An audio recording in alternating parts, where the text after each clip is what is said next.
ಕತೆ ನಿಮ್ಮ ಭಾವ ಚಾನಲ್ಗೆ ಸ್ವಾಗತ. ಈ ಹೃದಯ ಗೀತೆ ನಿನಗಾಗಿ. ಸಂಚಿಕೆ 87. ಊಟ ಮಾಡಿದ್ಯೋ ಇಲ್ವೋ ಕೇಳಿದ ರಾತ್ರಿ ಮನೆಗೆ ಬಂದಾಗ ಶಕ್ತಿ ಅವನ ದಾರಿ ಕಾಯುತ್ತಲೇ ಕುಳಿತಿದ್ದಳು. ರಾಯರು ಊಟ ಮಾಡಿ ಮಲಗಿದ್ದರು. ಸಮಯ ಆಗಲೇ 10 ಗಂಟೆ ದಾಟಿತ್ತು. ಮಧ್ಯಾಹ್ನ ಅವಳ ಮೇಲೆ ಮುನಿಸಿಕೊಂಡು ಹೋದವ ಈಗ ಮನೆಗೆ ಬಂದಿದ್ದ. ಇಬ್ಬರೂ ಮತ್ತೆ ಮಾತನಾಡುವ ಪ್ರಯತ್ನ ಮಾಡಿರಲಿಲ್ಲ. ಇನ್ನೂ ಇಲ್ಲ ಎಂದಳು ಅವನನ್ನು ನೋಡದೆ ಟಿವಿ ನೋಡುತ್ತಾ. ಕೊಂಚ ಕೋಪ ಉಳಿದಿತ್ತಿನ್ನು ಅವನ ಮೇಲೆ. ಫ್ರೆಶ್ ಆಗಿ ಬರ್ತೀನಿ, ಊಟ ಮಾಡೋಣ ಎಂದವ ಮೆಟ್ಟಿಲು ಹತ್ತಿದ. ಅವನಿಗೆ ಜಗಳ ಬೇಡವಾಗಿತ್ತು, ಹಾಗಾಗಿ ತಾನೇ ಮಾತನಾಡಿಸಿದ. ಅವಳಿಗಿನ್ನೂ ಕೋಪ ಕರಗಿಲ್ಲ ಎಂದು ಅವಳನ್ನು ನೋಡಿಯೇ ಅರ್ಥವಾಗಿತ್ತು. ಆದರೆ ಅವ ಇನ್ನೂ ಬೇಡುವವನಲ್ಲ ಅವಳ ಮುಂದೆ. ಅವಳಿಗೂ ಈ ಮುನಿಸೇನೂ ಬೇಕಿರಲಿಲ್ಲ. ಕೋಪ ಮರೆಯಾಗಿತ್ತು. ಅವ ಮಧ್ಯಾಹ್ನ ಮುನಿಸಿಕೊಂಡು ಹೋದಾಗ ತಾನು ಮಾತನಾಡಿದ್ದು ತಪ್ಪೆನಿಸಿತ್ತು. ಈಗ ಮತ್ತೆ ಮನೆಗೆ ಬರುವನೋ ಇಲ್ಲವೋ ಎಂದೇ ದಾರಿ ಕಾಯುತ್ತಾ ಕುಳಿತಿದ್ದಳು. ಅವ ಬಂದಿದ್ದು ಖುಷಿಯಾದರೂ ಅವಳ ಅಹಂ ಇನ್ನೂ ಹಾಗೇ ಇತ್ತು ಅವನ ಜೊತೆ ಮಾತನಾಡಲು. ತುಂಬ ಹೊಟ್ಟೆ ಹಸಿತಿದೆ, ಮಧ್ಯಾಹ್ನ ಸರಿಯಾಗಿ ಊಟನೇ ಮಾಡಲಿಲ್ಲ ಎಂದ ತಟ್ಟೆಯ ಮುಂದೆ ಕುಳಿತು. ಮನೆಯಿಂದ ಹೋದಾಗ ಹೋಟೆಲಿಗೆ ಊಟಕ್ಕೆಂದೇ ಹೋಗಿದ್ದನಾದರೂ ಸರಿಯಾಗಿ ಊಟ ಮಾಡದೆ ಎದ್ದು ಬಂದಿದ್ದ. ಅವಳು ಮಾತನಾಡದೆ ಇಬ್ಬರ ತಟ್ಟೆಗೂ ಬಡಿಸಿ ತಾನು ಅವನ ಪಕ್ಕ ಕುಳಿತಳು. ಈಗಲೂ ಕೋಪ ಇದ್ದಿದ್ರೆ ಊಟ ಮಾಡಬಹುದಿತ್ತಲ್ಲ, ಕಾಯ್ಬೇಕಿತ್ತು ಯಾಕೆ ನನಗೋಸ್ಕರ ಕೇಳಿದ ಊಟ ಶುರು ಮಾಡಿ. ಅವಳು ಕಾಯುವುದು ತನ್ನ ಮೇಲಿನ ಪ್ರೀತಿಯಿಂದಲೇ ಎಂದು ತಿಳಿಯದವನೇನಲ್ಲ ಅವ. ನನಗೂ ತುಂಬ ಹೊಟ್ಟೆ ಹಸಿತಿದೆ, ಊಟ ಮಾಡೋದಕ್ಕೆ ಬಿಡು ಎಂದಳು ಅವನನ್ನು ನೋಡದೆ. ಅವನ ತುಟಿಯಂಚಲ್ಲಿ ನಗು ಮೂಡಿತು ಅವಳ ಕೊಬ್ಬು ನೋಡಿ. ಇಬ್ಬರ ಊಟ ಮುಗಿದಾಗ ಶಕ್ತಿಯ ಹಿಂದೆ ಕೋಣೆಗೆ ನಡೆದವ. ಇವತ್ತೇನೋ ಅರೇಂಜ್ ಮಾಡಿಲ್ವಲ್ಲ, ನೋಡು ನಾನು ಮನೆಗೆ ಬಂದಿರೋ ದಿನ ಬಿಡ್ತೀಯ, ಬರದೇ ಇರೋ ದಿನ ಹೇಳ್ದೇನೆ ಎಲ್ಲನೂ ಅರೇಂಜ್ ಮಾಡ್ತೀಯ ಎನ್ನುತ್ತಾ ಕೋಣೆಯ ಬಾಗಿಲು ಹಾಕಿದ. ಅವನ ಮಾತಿಗೆ ಅವನತ್ತ ತಿರುಗಿದವಳು ಅವನನ್ನೇ ದಿಟ್ಟಿಸಿದಳು. ಅವಳ ಬಳಿ ಬಂದವ ಇನ್ನೂ ಕೋಪ ಬಿಡೋದಿಲ್ವಾ ಎಂದ ಅವಳ ಮೂಗು ಚಿವುಟಿ. ಅವನ ಕೈ ಕೊಡವಿ ತಿರುಗಿದವಳ ಕೈ ಹಿಡಿದು ಎಳೆದ ತನ್ನತ್ತ. ಇವತ್ತು ಬರೀ ನನ್ನನ್ನು ಹಿಡಿದು ಎಳೆಯೋದ್ರಲ್ಲೇ ಇದೆಯಾ ನೀನು? ಏನು ಅನ್ಕೊಂಡಿದ್ಯಾ ನನ್ನನ್ನು ಎಂದಳು ಅವನಿಂದ ಕೈ ಬಿಡಿಸಿಕೊಳ್ಳುತ್ತಾ. ನಿನ್ನನ್ನು ಹಿಡ್ಕೊಳ್ಳದೆ ಇದ್ರೆ ನೀನು ನಿಂತ್ಕೊಳ್ತೀಯ ಸಪ್ಲೈಯರ್ ಹೆಂಡ್ತಿ ಎಂದ ಅವಳ ಮುಖದತ್ತ ಬಾಗಿ. ಹೆಂಡ್ತಿ ಅಂತೆ ಹೆಂಡ್ತಿ, ಹೆಂಡ್ತಿ ಮನಸ್ಸನ್ನು ಅರ್ಥ ಮಾಡ್ಕೊಳ್ಳದೆ ಇರೋನು ಒಬ್ಬ ಗಂಡನ ಎಂದಳು ಅವನ ಮುಖವನ್ನೇ ನೋಡುತ್ತಾ. ಏನು ಶಕ್ತಿ ಇಷ್ಟೊಂದು ಫಿಲ್ಮಿ ಡೈಲಾಗ್ ಹೊಡಿತಿದೆಯಾ ಎಂದವ ತನ್ನ ಕೈಗಳಿಂದ ಅವಳ ಸೊಂಟ ಬಳಸಿ ತನ್ನತ್ತ ಎಳೆದ. ಮತ್ತೆ ಬಿಡು ಇಡಿಯಟ್ ಎಂದಳು ಅವನೆದೆಗೆ ಗುದ್ದಿ. ಅವನ ತುಂಟಾಟ, ಅವನ ಪ್ರೀತಿಯ ಮಾತುಗಳು ಸಾಕಾಗಿತ್ತು ಇದ್ದ ಚೂರು ಕೋಪ ಕರಗಲು. ಸಾರಿ, ಇನ್ನೊಂದು ಸರಿ ಹೀಗೆಲ್ಲ ಮಾಡೋದಿಲ್ಲ ಪ್ರೀತಿಯಿಂದ ಎಂದವ ಅವಳ ಹಣೆಗೊಂದು ಮುತ್ತಿಟ್ಟ. ಇದೆಲ್ಲ ಏನೂ ಬೇಕಾಗಿಲ್ಲ ನನಗೆ ಎಂದವಳ ಮೊಗದಲ್ಲಿ ಈಗ ಹುಸಿ ಮುನಿಸು. ಮತ್ತೆ ಏನು ಬೇಕು? ನಾಳೆ ಎಲ್ಲರೂ ಬರ್ತಿದ್ದಾರೆ, ಸೊ ನೀನು ಮನೆಯಲ್ಲಿರು ಸಾಕು ಎಂದಳು ಅವನನ್ನೇ ನೋಡುತ್ತಾ. ನಿನಗೆ ಮೊದಲೇ ಹೇಳಿದ್ದೀನಿ ನನಗೆ ಆರ್ಡರ್ ಮಾಡಬೇಡ ಅಂತ. ನನಗೆ ಗೊತ್ತು ನಿನ್ನ ತಲೆಯಲ್ಲಿ ಏನೋ ಉಪಾಯ ಇದೆ ಅಂತ ಎಂದವ ಅವಳಿಂದ ಸರಿದು ನಡೆದು ಮಂಚದಲ್ಲಿ ಮಲಗಿದ. ನನ್ನ ತಲೆಯಲ್ಲಿ ಏನೂ ಉಪಾಯ ಇಲ್ಲ. ಮತ್ತೆಲ್ಲಿ ಕೇಶವನ ಮನೆಗೆ ಹೋಗ್ತೀಯೋ ಅಂತ ಹೇಳಿದೆ. ಬೇಕಾದರೆ ಕೆಲ್ಸಕ್ಕೆ ಹೋಗು, ಆದರೆ ಮನೆಗೆ ಬಾ ಅಷ್ಟೇ ಎಂದಳು ನಿಂತಲ್ಲಿಯೇ ಅವನನ್ನು ನೋಡುತ್ತಾ. ನೀನು ಬಿಡು ಅಂದರೂ ನಾನು ಕೆಲಸ ಬಿಡೋದಿಲ್ಲ ಎಂದ ಮಲಗಿದಲ್ಲಿಯೇ ಅವಳನ್ನು ನೋಡುತ್ತಾ. ಏನಾದರೂ ಮಾಡ್ಕೋ ಹೋಗು, ಬೆಳಗ್ಗೆಯಿಂದ ಮಾತಾಡದೇ ಇರೋಳು ಈಗ ಹೋಗ್ಲಿ ಬಿಡು ಅಂತ ಮಾತಾಡಿದೆ ನೋಡು, ನನ್ನ ತಪ್ಪು ಅದು ಎನ್ನುತ್ತಾ ಅವನ ಪಕ್ಕದಲ್ಲಿ ಹೋಗಿ ಮಲಗಿದಳು. ಹೋಗ್ಲಿ ಬಿಡು ಅಂತೆ, ನಾನು ಹೋಗ್ಲಿ ಬಿಡು ಅಂತ ಮಾತಾಡಿಸಿದ್ದು ಎಂದ ಅವಳತ್ತ ತಿರುಗಿ. ಅವನಿಗೆ ಬೆನ್ನು ಮಾಡಿ ಮಲಗಿದವಳು ಮಾತನಾಡಲಿಲ್ಲ. ಅವಳನ್ನು ಹಿಂದಿನಿಂದ ತಬ್ಬಿದ ಅವಳ ಮುನಿಸಿನ್ನು ಇರುವುದಿಲ್ಲ ಎಂದು ತಿಳಿದೆ. ನಿಮಿಷ ಸುಮ್ಮನಿದ್ದವಳು ಅವನತ್ತ ತಿರುಗಿ ಅವನೆದೆ ಅಪ್ಪಿದಳು. ಅದೆಷ್ಟು ಹೊತ್ತು ಅವಳ ಕೋಪ ಅವನ ಮೇಲೆ ಅಲ್ಲವೇ? ಸೊಕ್ಕಿನ ಕೋಳಿಮರಿ ನೀನು ನಗುತ್ತ ಎಂದ ಬಿಗಿಯಾಗಿ ತಬ್ಬಿಕೊಂಡು.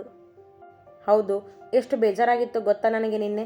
ಮತ್ತೆ ಅದನ್ನೆಲ್ಲ ರಿವೆಂಜ್ ತಗೋಬೇಕಲ್ಲ ನಾನು ಎಂದವಳು ಕೋಪ ಮರೆತು ಮಗುವಾದಳು. ಒಂದು ರಾತ್ರಿ ಹೋದ್ರೇನಾಯಿತು, ಇನ್ನೂ ತುಂಬ ರಾತ್ರಿಗಳಿವೆ ಎಂದ ಮೆಲ್ಲನೆ ಅವಳ ಸೊಂಟಕ್ಕೆ ಕೈ ಹಾಕಿ. ತಕ್ಷಣ ಅವನ ಕೈ ಸರಿಸಿದವಳು.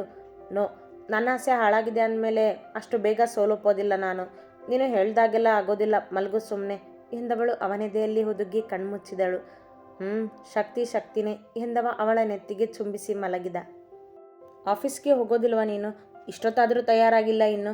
ಏನಾದರೂ ಬೇರೆ ಪ್ಲ್ಯಾನ್ ಇದೆಯಾ ಸಪ್ಲೈಯರ್ ಹೆಂಡ್ತಿ? ನನ್ನನ್ನು ಎಬ್ಸಿಲ್ಲ ಕೇಳಿದವ ಆಗ ತಾನೇ ಎದ್ದು ಕುಳಿತಿದ್ದ. ಸಮಯ 8:30 ಅದೇಕೋ ಅಂದು ತುಂಬ ನಿದ್ದೆ ಮಾಡಿದ್ದ. ಏನು ಪ್ಲ್ಯಾನ್ ಇಲ್ಲ ಮಿಸ್ಟರ್ ಸಪ್ಲೈಯರ್. ನಿನ್ನೆನೇ ಹೇಳಿದ್ದೀನಿ ನಿನಗೆ ಇವತ್ತು ಮಾವನ್ ಚೆಕಪ್ ಇದೆ ಅಂತ. ಸೊ ಎಲ್ಲರೂ ಬರ್ತಿದ್ದಾರಲ್ವಾ, ಅವ್ರ ದಾರಿ ಕಾಯ್ತಿದ್ದೀನಿ. ಅವರೆಲ್ಲ ಬಂದಮೇಲೆ ಅವರನ್ನು ಕರ್ಕೊಂಡು ಆಸ್ಪತ್ರೆಗೆ ಹೋಗ್ತೀನಿ ಎಂದವಳು ಚಂದದ ಸೀರೆಯೊಂದನ್ನು ತೆಗೆದು ಮಂಚದ ಮೇಲಿಟ್ಟಳು. ಓ, ಮತ್ತೇನು ಪ್ರೋಗ್ರಾಮ್ ಇದೆ ಮಂಚದಿಂದ ಇಳಿಯುತ್ತಾ ಕೇಳಿದ. ಏನೂ ಇಲ್ಲ, ಇದ್ರೆ ನಿನಗೆ ಹೇಳದೇ ಇರ್ತೀನಾ ಎಂದವಳು ಅವನ ಮುಂದೆ ನಿಂತಳು. ನೋಡು, ಈಗಲೇ ಹೇಳ್ತಿದ್ದೀನಿ, ನೀನು ಅವ್ರ ಜೊತೆ ಏನಾದರೂ ಮಾತಾಡು, ಎಲ್ಲಿಗಾದರೂ ಹೋಗು, ಏನಾದರೂ ಮಾಡು, ನಾನು ಏನೂ ಪ್ರಶ್ನೆ ಮಾಡೋದಿಲ್ಲ ನಿನಗೆ. ಆದರೆ ನನ್ನನ್ನು ಮಾತ್ರ ಇದರಲ್ಲಿ ಎಳಿಬೇಡ. ಅವರೇನಾದರೂ ಸತ್ಯ ಹೇಳಿದರೆ ಹೇಳು, ಕೇಳ್ತೀನಿ ಅಷ್ಟೇ. ಅವಳಿನ್ನೂ ಯೋಚನೆ ಮಾಡುವ ಮೊದಲೇ ಅವ ಹೇಳಿದ. ನಾನಿನ್ನೂ ಇದರ ಬಗ್ಗೆ ನಿನ್ನ ಹತ್ರ ಏನೂ ಮಾತಾಡಿಲ್ಲ ಎಂದಳು ಸಮಾಧಾನದಿಂದಲೇ. ಈ ಶಕ್ತಿನೇ ಅಂತ ನನಗೆ ಚೆನ್ನಾಗಿ ಗೊತ್ತು, ಅದಕ್ಕೆ ಮೊದಲೇ ಹೇಳ್ತಿದ್ದೀನಿ ಎಂದ ಅವಳನ್ನು ಛೇಡಿಸುವಂತೆ. ಈ ಸಪ್ಲೈಯರ್ಗೆ ನಾನೇನು ತೊಂದರೆ ಕೊಡೋದಿಲ್ಲ, ಆದರೆ ಒಂದು ಅಡ್ವೈಸ್ ಕೊಡ್ತೀನಿ ಎಂದವಳ ಮುಖದಲ್ಲಿ ಸಣ್ಣ ನಗುವಿತ್ತು. ಏನದು? ಖುಷಿಯ ಕ್ಷಣಗಳನ್ನ ಹಾಳು ಮಾಡ್ಕೋಬೇಡ ಅಂತ ಎನ್ನುತ್ತಾ ಅವನ ಕೆನ್ನೆ ಹಿಂಡಿದಳು. ಹೌದಲ್ವಾ, ಹಾಗಾದರೆ ನಡಿ, ಇಬ್ಬರೂ ಒಟ್ಟಿಗೆ ಸ್ನಾನ ಮಾಡೋಣ ಎಂದವ ಅವಳ ಸೊಂಟ ಬಳಸಿ ತನ್ನತ್ತ ಎಳೆದುಕೊಂಡ. ಇಡಿಯಟ್, ಅದೆಲ್ಲ ಆಗೋದಿಲ್ಲ, ಬಿಡು ನನ್ನನ್ನು ಎಂದಳು ಅವನದೇ ಮೇಲೆ ಕೈ ಇಟ್ಟು ಅವನಿಂದ ಬಿಡಿಸಿಕೊಳ್ಳುತ್ತಾ. ರಾತ್ರಿ ಮಂಚ ಅಲಂಕಾರ ಮಾಡೋಳಿಗೆ ಇಷ್ಟೊಂದು ನಾಚಿಕೆನಾ ಕೇಳಿದ ಅವ ಅವಳ ಮೇಲೆ ಇನ್ನೂ ಬಾಗಿ. ಶಿವ ಎಂದಳು ನಾಚುತ್ತಾ. ನೋಡು ಶಕ್ತಿ, ಯೋಚನೆ ಮಾಡು, ಇಂಥ ಆಫರ್ ಮತ್ತೆ ಸಿಗೋದಿಲ್ಲ, ಹೇಳೋಕ್ಕಾಗೋದಿಲ್ಲ. ಮುಂದೆ ನೀನು ಆಸೆ ಪಟ್ಟಾಗ ನಾನು ಕೇಶವನ್ ಮನೆಯಲ್ಲಿದ್ದರೆ ಅದಕ್ಕೆ ಎಂದು ಅವ ಮಾತನಾಡುವ ಮೊದಲೇ, ಅವರೆಲ್ಲ ಇಲ್ಲಿ ಇರೋವರೆಗೂ ನೀನು ಕೇಶವನ್ ಮನೆಯಲ್ಲಿ ಇರೋ ಹಾಗಿಲ್ಲ ಎಂದಳು ತನ್ನ ಮಾತೇ ನಡೆಯಬೇಕೆಂಬಂತೆ. ಯಾಕೆ ಎಂದ ಅವ ಅವಳಿಂದ ಸರಿದು. ಪ್ರಶ್ನೆ ಮಾಡ್ತಿದ್ಯಾ ಅಂದರೆ ಅಲ್ಲಿಗೆ ಹೋಗೋ ಯೋಚನೆ ಇದೆ ಅಂತ ಆಯಿತು. ನಿನ್ನ ಜೊತೆ ಜಗಳ ಬೇಕಿಲ್ಲ ನನಗೆ ಈಗ, ಸೊ ಕೇಶವನ್ ಮನೆಗೆ ಹೋಗೋದಿಲ್ಲ, ಸರಿನಾ? ಇವರೆಲ್ಲ ಬರ್ತಿದ್ದಾರೆ ಅಂತ ಗೊತ್ತಾದರೆ ಅವನೇ ಬರ್ತಾನೆ ಇಲ್ಲಿಗೆ. ಗುಡ್, ಈಗಲಾದರೂ ದಯೆ ತೋರಿಸ್ತೀಯ ನನ್ನ ಮೇಲೆ ಎಂದ ಮತ್ತೆ ಅವಳ ಸನಿಹ ಬಂದು. ನನಗೆ ಲೇಟ್ ಆಗ್ತಿದೆ ಎಂದವಳು ಅವನನ್ನು ದೂಡಿ ಬಾತ್ರೂಮಿಗೆ ನಡೆದಳು. ಅವ ಕೆಳಗೆ ನಡೆದ ರಾಯರ ಜೊತೆ ಮಾತನಾಡಿದರಾಯಿತೆಂದು. ಅವರೆಲ್ಲ ಇನ್ನೇನು ಬರ್ತಾರೆ ಶಿವ, ನಾನು ಅವ್ರ ಜೊತೆಗೆ ತಿಂಡಿ ತಿಂತೀನಿ, ನೀನು ವೇಟ್ ಮಾಡು, ಎಲ್ಲರೂ ಒಟ್ಟಿಗೆ ತಿಂಡಿ ತಿನ್ನೋಣ ಎಂದಳು ಅವನ ಜೊತೆ ಮೆಟ್ಟಿಲಿಳಿಯುತ್ತಾ. ಅವ ಯೂನಿಫಾರ್ಮ್ ತೊಟ್ಟು ತಯಾರಾಗಿದ್ದ ಆಗಲೇ. ನನಗೆ ಲೇಟ್ ಆಗುತ್ತೆ, ನೀನು ಏನಾದರೂ ಮಾಡ್ಕೊ ಎನ್ನುತ್ತಾ ಬಂದವ ರಾಯರ ಮುಂದೆ ನಿಂತು, ಸರ್ ಬನ್ನಿ ನಾವಿಬ್ಬರು ತಿಂಡಿ ತಿನ್ನೋಣ, ಇವಳು ಬರೋದಿಲ್ವಂತೆ ಈಗಲೇ ಎಂದ. ನಾನು ಅವರೆಲ್ಲರ ಜೊತೆನೇ ತಿಂಡಿ ತಿನ್ನೋದು ಶಿವ, ನನಗೆ ಆರ್ಡರ್ ಆಗಿದೆ ಆಲ್ರೆಡಿ ಎಂದರು ರಾಯರು ಶಕ್ತಿಯನ್ನು ನೋಡುತ್ತಾ. ಶಕ್ತಿ, ಸರ್ ಟ್ಯಾಬ್ಲೆಟ್ ತಗೋತಾರೆ ಅಂದಮೇಲೆ ಅವರು ಬೇಗ ತಿಂಡಿ ತಿನ್ನಬೇಕು ಅನ್ನೋದು ಗೊತ್ತಿಲ್ವಾ ನಿನಗೆ ಎಂದ ಅವಳನ್ನೇ ನೋಡುತ್ತಾ. ಅಷ್ಟರಲ್ಲಿ ಕಾರಿನ ಸದ್ದಾಯಿತು ಹೊರಗೆ. ಅತ್ತೆ ಮಾವ ಬಂದರು ಅನಿಸುತ್ತೆ, 5 ನಿಮಿಷ ವೇಟ್ ಮಾಡು ನೀನು ಪ್ಲೀಸ್. ಅವನನ್ನು ನೋಡಿ ಚಂದದಿಂದ ಕೇಳಿಕೊಂಡವಳು ಬಾಗಿಲತ್ತ ನಡೆದಳು. ಅವ ಮಾತನಾಡದೇ ನಿಂತ ಅಲ್ಲಿಯೇ. ಗಂಗಾಧರ, ಮೀನಾಕ್ಷಿ ಮತ್ತು ಸುಮತಿಯವರು ಕಾರಿನಿಂದ ಇಳಿದು ಬಾಗಿಲತ್ತ ಬಂದಾಗ ಶಕ್ತಿ ಅವರನ್ನೆಲ್ಲ ಖುಷಿಯಿಂದ ಸ್ವಾಗತಿಸಿದಳು. ಎಲ್ಲರೂ ಬೇಗ ಫ್ರೆಶ್ ಆಗಿ ಬನ್ನಿ, ತಿಂಡಿ ತಿನ್ನೋಣ, ಶಿವ ವೇಟ್ ಮಾಡ್ತಿದ್ದಾನೆ ಮನೆಯ ಒಳಗೆ ಬಂದಾಗ ಎಂದವಳು ಅವರನ್ನೆಲ್ಲ ಕೋಣೆಗೆ ಕಳುಹಿಸಿ ತಾನು ಶಿವನತ್ತ ಬಂದಳು. ರಾಯರು ಬಂದವರನ್ನು ಮಾತನಾಡಿಸಿ ಅವಳ ಹಿಂದೆಯೇ ಬಂದರು. ಶಾರದಮ್ಮ, ನೀವು ತಿಂಡಿ ಬಡಿಸಿ ಎಂದ ಶಿವ. ಅವನಿಗೆ ಯಾರ ಜೊತೆಯೂ ಯಾವ ಜಗಳವೂ ಬೇಕಿರಲಿಲ್ಲ, ಹಾಗಾಗಿ ತನ್ನಷ್ಟಕ್ಕೆ ತಾನಿದ್ದ. ಶಿವ, ರಾಗ ಎಳೆದಳು ಶಕ್ತಿ. ಅರ್ಥ ಮಾಡಿಕೊಂಡವ ಸುಮ್ಮನೆ ಕುಳಿತ. ಶಕ್ತಿ ಅವನ ಪಕ್ಕದಲ್ಲಿಯೇ ಕುಳಿತಳು. 5 ನಿಮಿಷದಲ್ಲಿ ಗಂಗಾಧರ್, ಮೀನಾಕ್ಷಿ ಮತ್ತು ಸುಮತಿಯವರು ಮುಖ ತೊಳೆದು ಬಂದರು ಡೈನಿಂಗ್ ಟೇಬಲ್ನತ್ತ. ಶಾರದಮ್ಮ, ತಿಂಡಿ ಬಡಿಸಿ ರಾಯರೆಂದಾಗ ಶಕ್ತಿಯು ಅವರ ಜೊತೆ ತಟ್ಟೆಗೆ ಬಡಿಸುತ್ತಾ ನಿಂತಳು.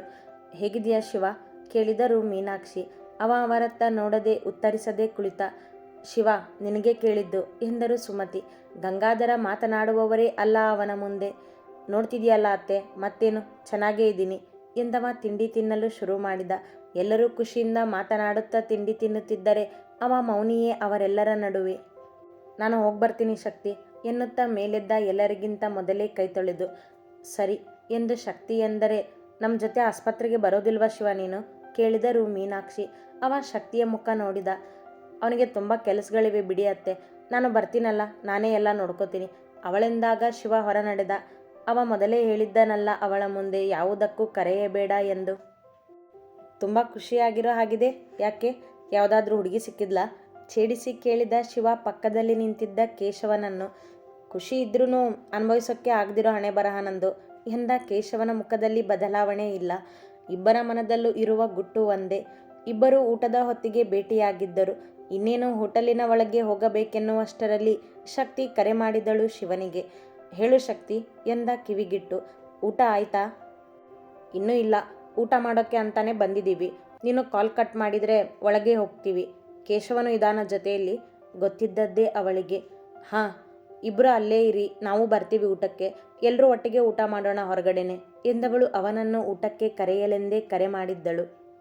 ಎಲ್ಲರೂ ಒಟ್ಟಿಗೆ ಊಟ ಮಾಡೋಣ, ಒಟ್ಟಿಗೆ ತಿಂಡಿ ತಿನ್ನೋಣ, ಬರೀ ಇದೇ ಆಯಿತು ನಿಂದು, ಅಷ್ಟೆಲ್ಲ ಹೇಳಿದ್ರು ನನ್ನ ಜೀವ ತಿಂತೀಯ ಎಂದ ಅವಳನ್ನು ಕಾಡಲು. ಶಿವ, ಎಲ್ಲರೂ ಹೊರಗಡೆನೇ ಹೊರಟಿದ್ವಿ. ನಿನ್ನನ್ನು ಬಿಟ್ಟು ಹೋಗೋದಕ್ಕೆ ನನಗೆ ಮನಸ್ಸಾದರೂ ಹೇಗೆ ಬರುತ್ತೆ ಹೇಳು, ಅವನಂತೆಯೇ ಕಾಡಿದಳು. ಸರಿ ಸರಿ ಬೇಗ ಬನ್ನಿ ಎಂದು ತಾನು ನಿಂತಿದ್ದ ಹೋಟೆಲ್ ಹೆಸರು ಹೇಳಿದವ ಮಾತು ಮುಂದುವರಿಸಿದ, ಕಾಲ್ ಕಟ್ ಮಾಡದೆ. ಚೆಕಪ್ ಎಲ್ಲ ಆಯ್ತಾ ಕೇಳಿದ ನೆನಪಾಗಿ. ಅವನಾಗಿಯೇ ಕೇಳಲಿ ಎಂದೇ ಅವಳು ಅದರ ಬಗ್ಗೆ ಮಾತಾಡಿರಲಿಲ್ಲ. ಹಾಂ, ಕೈ ಬ್ಯಾಂಡೇಜ್ ತೆಗ್ದಿದ್ದಾರೆ ಎಂದ ಶಕ್ತಿ ಆಸ್ಪತ್ರೆಯಲ್ಲಿ ಗಂಗಾಧರವರ ಜೊತೆಗೇ ಇದ್ದು ಎಲ್ಲ ಚೆಕಪ್ ಮಾಡಿಸಿದ್ದಳು. ಸರಿ ಬೇಗ ಬನ್ನಿ ಎಂದವ ಕಾಲ್ ಕಟ್ ಮಾಡಿದ. ಯಾರಿಗೆ ಚೆಕಪ್ ಕೇಳಿದ್ದ ಕೇಶವ. ಊರಿಂದ ಎಲ್ಲರೂ ಬಂದಿದ್ದಾರೆ ಇವತ್ತು ಕೈ ಬ್ಯಾಂಡೇಜ್ ತೆಗೆಸಿ ಚೆಕಪ್ ಮಾಡಿಸೋದಕ್ಕೆ. ಎಲ್ಲರೂ ಇಲ್ಲಿಗೆ ಬರ್ತಿದ್ದಾರೆ ಊಟಕ್ಕೆ ಎಂದ ಶಿವ ಕೇಶವನ ಜೊತೆ ಮಾತನಾಡುತ್ತಾ ಕಾಯುತ್ತಾ ನಿಂತ ಅಲ್ಲಿಯೇ ಅವರಿಗೋಸ್ಕರ. ಎಲ್ಲರೂ ಒಂದೇ ಕಡೆ ಸೇರಿದ್ದರು. ಶಿವ ಶಕ್ತಿಯ ಪಕ್ಕದಲ್ಲಿಯೇ ಕುಳಿತಿದ್ದ. ಇನ್ನೊಂದು ಪಕ್ಕದಲ್ಲಿ ಕೇಶವನಿದ್ದ. ಶಿವನೆದುರಿಗೆ ಗಂಗಾಧರವರು ಕುಳಿತಿದ್ದರೆ ಉಳಿದವರು ಅಕ್ಕಪಕ್ಕದಲ್ಲಿ ಕುಳಿತಿದ್ದರು. ರಾಯರು ಬಂದಿದ್ದರು. ಶಕ್ತಿ ಮೆನು ನೋಡಿ ಆರ್ಡರ್ ಮಾಡಿದ್ದಳು. ಶಿವ ಮಾತನಾಡದೆ ಕುಳಿತಿದ್ದ. ಕೇಶವ ಎಲ್ಲರ ಜೊತೆ ಮಾತನಾಡುತ್ತಾ ಕ್ಷೇಮ ವಿಚಾರಿಸುತ್ತಿದ್ದ. ಊಟ ಟೇಬಲ್ ಮೇಲೆ ತಂದಿಟ್ಟಾಗ ಎಲ್ಲರೂ ಮಾತನಾಡುತ್ತಲೇ ಊಟ ಮಾಡುತ್ತಿದ್ದರು. ಶಿವ ಮಾತ್ರ ಕೇಶವ ಶಕ್ತಿಯ ಜೊತೆ ಅಷ್ಟೇ ಮಾತನಾಡುತ್ತಿದ್ದ. ರಾಯರು ಮಾತನಾಡಿಸಿದಾಗ ಮಾತನಾಡಿದನಷ್ಟೇ. ತನ್ನ ತಾಯಿ ಮತ್ತು ಗಂಗಾಧರವರ ಜೊತೆ ಅವ ತುಟಿ ಬಿಚ್ಚುವವನಲ್ಲ. ಗಂಟೆಯವರೆಗೂ ಊಟ ಸಾಗಿ ಕೈ ತೊಳೆಯಲೆಂದೇ ಮೇಲೆದ್ದು ನಡೆದ ಶಿವ ಮೊದಲೇ. ಅವ ಕೈ ತೊಳೆದು ವಾಪಸ್ಸಾಗುವಾಗ ಎದುರಾದ ಗಂಗಾಧರವರು ಅವನನ್ನು ನೋಡುತ್ತಾ ತಿಳಿಯದೆ ಕಾಲು ಜಾರಿದರಷ್ಟೇ. ಅಂಕಲ್ ಎಂದವ ಅವರು ಬೀಳದಂತೆ ಹಿಡಿದ ಶಿವ ಅವರನ್ನೇ ನೋಡುತ್ತಾ ಬರುತ್ತಿದ್ದ. ಕಾಲು ಜಾರ್ತು ಶಿವ ಎಂದವರು ಅವನ ಕೈ ಬಿಗಿ ಹಿಡಿದಿದ್ದರು. ಇದನ್ನು ಹಿಂದೆಯೇ ಇದ್ದ ಶಕ್ತಿ ಗಮನಿಸಿದಳು. ಅವ ಮಾತನಾಡದೆ ಅವರ ಕೈ ಬಿಟ್ಟು ಮುಂದೆ ನಡೆದ. ಬಿಲ್ ಅವನೇ ಕೊಟ್ಟ. ಏನೋ ಖುಷಿ ಅವನ ತಾಯಿಗೆ. ನಾವು ಶಾಪಿಂಗ್ ಹೋಗ್ತಿದ್ದೀವಿ, ಬರ್ತಿದ್ಯಾ ತಾನೇ ನೀನು ನಮ್ಮ ಜೊತೆ ಕೇಳಿದಳು ಶಕ್ತಿ ಹೋಟೆಲ್ನಿಂದ ಹೊರಬಂದಾಗ. ಕೆಲಸ ಇದೆ ನನಗೆ ಎಂದ ಎಲ್ಲರ ಜೊತೆ ಹೋಗಲಾಗದೆ. ಸ್ವಲ್ಪ ಹೊತ್ತು ಬರ್ಬೋದಲ್ಲ ಎಂದಾಗ ಅವಳನ್ನೇ ದಿಟ್ಟಿಸಿದ ಕಣ್ಣು ಕಿರಿದು ಮಾಡಿ. ಅರ್ಥ ಆಯಿತು ಬಿಡು, ಟೈಮ್ ಬರುತ್ತೆ ನನಗೂ ಅಣಕಿಸಿದವಳು ಎಲ್ಲರ ಜೊತೆ ಕಾರ್ ಹತ್ತಿದಳು. ಶಿವ ಅವರೆಲ್ಲರನ್ನು ಕಳುಹಿಸಿ ಕೇಶವನ ಜೊತೆ ಬೈಕ್ ಹತ್ತಿದ. ಅವ್ರ ಜೊತೆ ನೀನು ಹೋಗಬೇಕಿತ್ತು, ಸೇಫ್ ಇರ್ತಿತ್ತು ಎಂದ ಕೇಶವ ಬೈಕ್ ಸ್ಟಾರ್ಟ್ ಮಾಡುವ ಮೊದಲೇ. ರಣದೇವನ ಭಯ ಇದ್ದೇ ಇತ್ತು. ಜನ ಇದ್ದಲ್ಲಿ ಅವನು ಏನೂ ಮಾಡೋದಿಲ್ಲ ಕೇಶು, ಅಲ್ಲದೆ ಅವನ ಮಗನಿಗೆ ಏನಾದರೂ ಮಾಡಿಬಿಡ್ತೀನಿ ಅನ್ನೋ ಭಯ ಇದೆ ಅವನಿಗೆ ಎಂದ ಶಿವ ಬೈಕ್ ಸ್ಟಾರ್ಟ್ ಮಾಡಿದ. ಕೇಶವ ಅವನ ಹಿಂದೆಯೇ ತನ್ನ ಬೈಕ್ ಸ್ಟಾರ್ಟ್ ಮಾಡಿ ನಡೆದ. ಅತಿ ಹೆಚ್ಚಿನ ಕಥೆಗಳಿಗಾಗಿ ಹಿಂಬಾಲಿಸಿ ಪ್ರತಿಲಿಪಿ ಆ್ಯಪ್ನಲ್ಲಿ ಪ್ರತಿಮಾ SH ಅವರನ್ನು.